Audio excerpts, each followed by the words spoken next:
Hello and thanks for joining us on Yucatan Today's video series featuring the unique homes and neighborhoods of Merida, Yucatan. I'm Keith Heitke, a senior sales agent with Mexico International.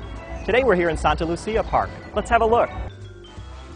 Santa Lucia is the closest barrio or neighborhood to the main square. We're just a couple of blocks in this direction to the main square. What we have is a beautiful Sunday, as usual here in Merida. On Sundays they set up all these booths where you can buy things, and it's only on Sunday that they set this up. So it's a special time during the week. The other thing is right beside me here is this is the BC Ruta, which you've heard about. This is where they close off the streets for several miles in order for people to take their families and enjoy their bike rides. Right across the street from this is the beautiful Church of Santa Lucia. So let's take a look through the neighborhood.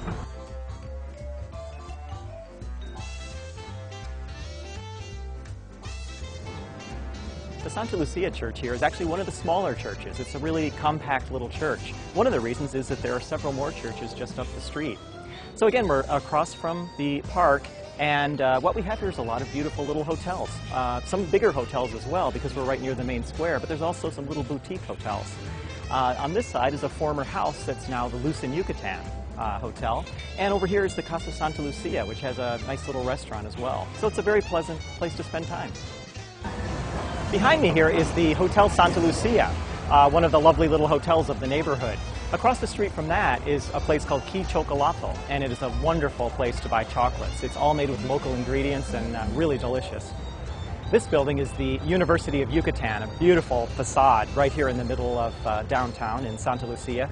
Across the street from it is the beautiful Peón Contreras Theater.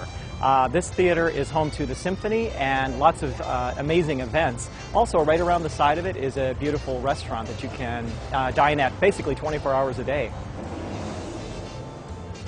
Parque Santa Lucia has actually got a beautiful colonnade all the way around it. And you can see, when you take a look at the rock there, how old it is. It's actually been here for a long time. Again, it's one of the first barrios that there was. And so we've just walked about 3 blocks from Santa Lucia Square, and we're over here in this beautiful house. It's beautiful now. It wasn't before. Like so many houses, it was built as a beautiful mansion and fell into complete disrepair. In my work, I showed this house a number of times, and nobody got it because it was just so bad.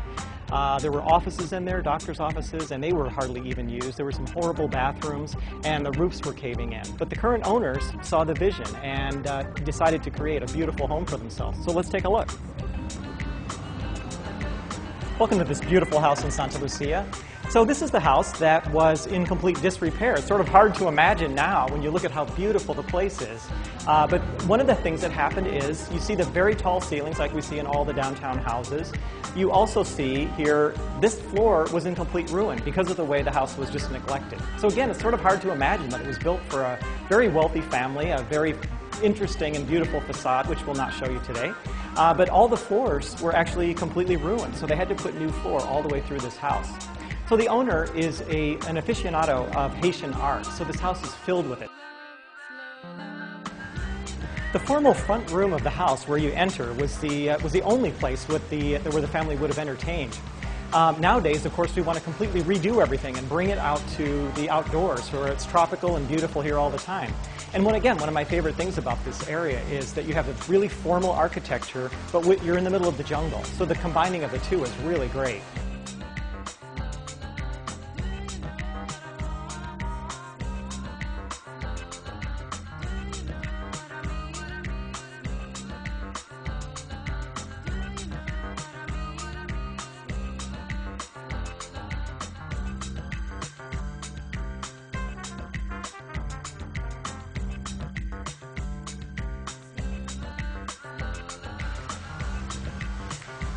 Just off the main living room, just off the patio, and the front room here is the master bedroom, and it's enormous. All of the houses, when they're redone, are completely rethought. So now what we have here is the very, very tall ceilings, the formality, but you basically decide what you want to do with all these rooms because they were originally chopped up in a lot of different ways. One of the specialties of this architect is bathrooms. Let's take a look at this great bathroom.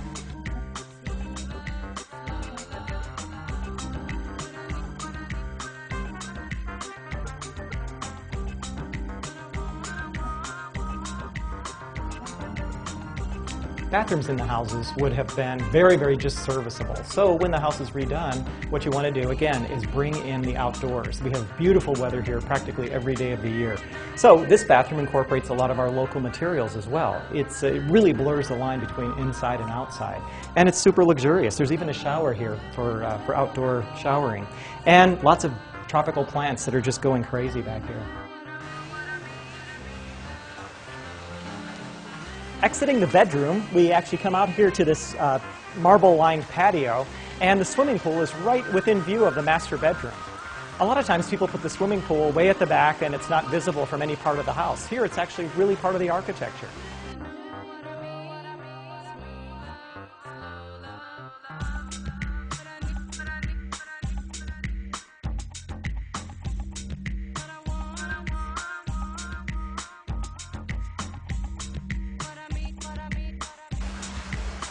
When the houses are redone, our owners are actually free to take on whatever style they want and mix and match. What you'll see above me here is beautiful arches that are quite formal, and then right next to that is a rock wall where all the rocks are placed individually, just like they would have in the olden days. So what we have also in here is a beautiful dining room and kitchen. And this is also just a huge space for entertaining. And the kitchen originally would have been a tiny little room at the back of the house. But that's not the way we live now. So now there's a great large room here and also a dining room as well.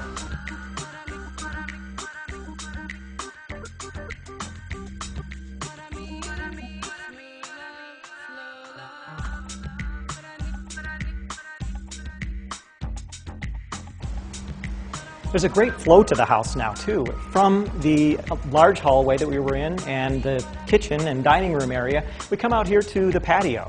And the owners say this is where they spend the majority of their time, which you can imagine because it's so lovely back here. Above my head, you'll see beautiful Marseille tiles. These are the tiles that were actually dropped on the beach originally as ballast. They were brought over on French ships, and they were used on all the haciendas, and here they're really, really beautiful. So over here is something that's quite unique that I don't know of any place else in Yucatan that has this. The owner had some pretty specific requests for the things that they wanted, and this is a barbecue grill that can grill a small goat.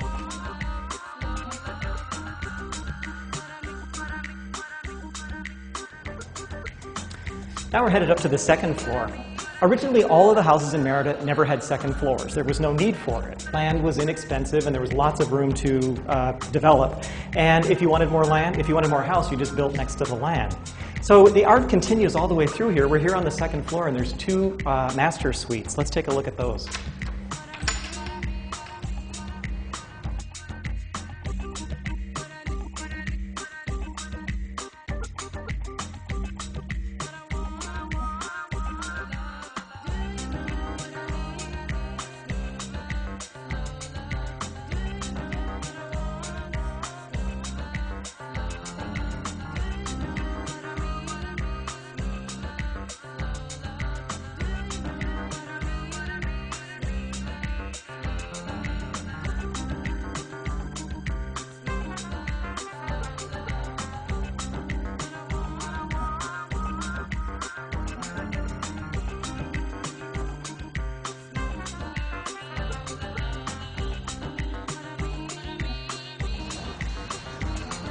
On this second floor terrace, both the bedrooms face out onto this, and the owner has a lot of plans for making the house even more green than it is. Right now they use compact fluorescents all throughout the house, and they do compost, which is actually kind of easy here because it's so hot. They have plans also for a green roof over in this area over here, so that will be coming soon.